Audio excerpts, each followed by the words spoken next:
Hello friends, my greet to all of you. जैसे कि आप जानते होंगे कि मैं फार्मेसी से जुड़ी हुई चीज़ें नई नई डेली लेके आता रहता हूँ। फार्मेसी से जुड़ा और हॉस्पिटल लाइन से जुड़ी हुई नया नया ज्ञान।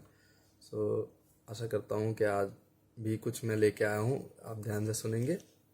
तो आज मैं दोस्तों लेके आया हूँ कि फार्मेसी किसे कहते हैं। आपने वैसे बहुत सुना होगा कि फार्मेसी, और ऐसे ही बहुत से लोग जानते हैं कि फार्मेसी जहाँ से दवाई मिल जाती है वो फार्मेसी, लेकिन एक्चुअल में फार्मेसी है क्या। बड़े बड़े विद्वान हुए हैं, उनका कहना क्या है फार्मेसी के विषय पे कि फार्मेसी है क्या, किस लिए बनाई गई है। तो आज मैं फार्मेसी के बारे में बता रहा हूँ, तो ध्यान से सुने। जैसा कि आप स्क्रीन पे देख रहे होंगे दोस्तों कि फार्मेसी क्या है। What is pharmacy? Pharmacy is the science and technique of preparing, dispensing and reviewing drug and providing additional clinical services. मतलब कि ये एक तरीका है ड्रग प्रिपेयर करने से लेके और कस्टमर तक डिस्पेंस कैसे करना है, उसका एक तरीका को फार्मेसी कहा जाता है। तो दोस्तों, ये बड़े बड़े विद्वान हुए हैं, जैसे गैलन, ये फादर ऑफ फार्मेसी माना जाता है गैलन को।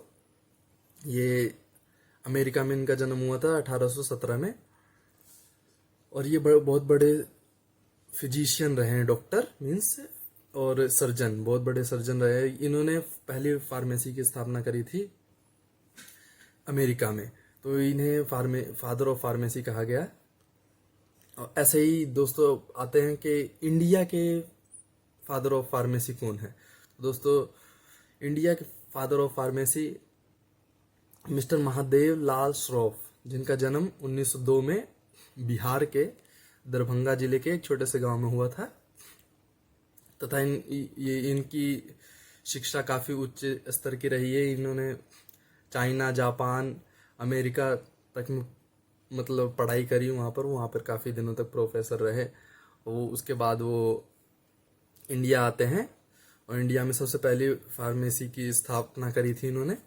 और जैसा कि आप जानते होंगे कि फार्मेसी की पहली स्थापना इन्होंने ही की थी, जो कि काफ़ी उच्च स्तर की शिक्षा प्राप्त कर रखी थी इन्होंने। तथा डी फार्मा का जो कोर्स है वो यही लेके आए थे मिस्टर लाल श्रॉफ। तो दोस्तों, फार्मेसी कई प्रकार की होती है, जिसमें से कि मैं कुछ फार्मेसी के बारे में बताऊंगा जो कि मुख्य मानी जाती है। जैसे कम्युनिटी फार्मेसी, जो आप केमिस्ट छोटे मोटे देखते होगे अपने गली मोहल्ले में, उसे कहते हैं कम्युनिटी फार्मेसी, जो कि कम्युनिटी के काम आ रहा हो। दूसरा होता है हॉस्पिटल फार्मेसी। हॉस्पिटल फार्मेसी वो होती है जो हॉस्पिटल के इंडोर अंदर फार्मेसी होती है। छोटे मोटे हॉस्पिटल के अंदर फार्मेसी होती है, तथा वो बाहर भी रखते हैं अपनी फार्मेसी को, तो वो इंडोर नहीं होती, कम्युनिटी में आती है दोस्तों। और जो इंडोर फार्मेसी होती है बड़े बड़े हॉस्पिटलों में, जैसे BLK मैक्स, फोर्टिस में चले जाओगे, वहाँ इंडोर फार्मेसी होती है। फिर होता है क्लिनिकल फार्मेसी, जो कि छोटे मोटे क्लिनिक में डॉक्टर खुद ही मेडिसिन देते हो, क्लिनिकल फार्मेसी होती है। इंडस्ट्रियल फार्मेसी होती है, जो बड़े बड़े इंडस्ट्रीज होती है उनके अंदर फार्मेसी होती है, उसे इंडस्ट्रियल फार्मेसी कहते हैं दोस्तों। तीसरा होता है कंपाउंडिंग फार्मेसी, जहाँ पर डोजेस तैयार की जाती है। फिर जो पांचवा होता है कंसल्टिंग फार्मेसी, जिसमें फार्मेसी के बारे में कंसल्ट किया जाता है। बड़े बड़े लोग जैसे B फार्मा होते हैं, ये बैठते हैं। चौथा होता है एम्बुलेटरी फार्मेसी, वो फार्मेसी जो कहीं भी स्विच हो सके, जैसे कि आजकल टाटा 1mg कहीं भी जाके मतलब कि फार्मेसी ऑन व्हील कर दिया इन्होंने, तो ये बहुत अच्छी बात हुई है। ये एक एम्बुलेटरी फार्मेसी में आएगा दोस्तों।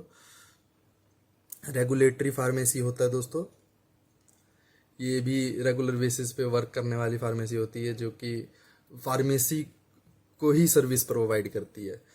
तो दोस्तों, मैं सोचता हूँ कि आपको कुछ जानने को मिला होगा। मैं ज़्यादा अच्छा नहीं बताया किसी के, क्योंकि वीडियो ज़्यादा बड़ी हो जाती है, फिर लोगों को लगता है कि नहीं काफ़ी बड़ी वीडियो, फिर वो देखना प्रेफर नहीं करते हैं।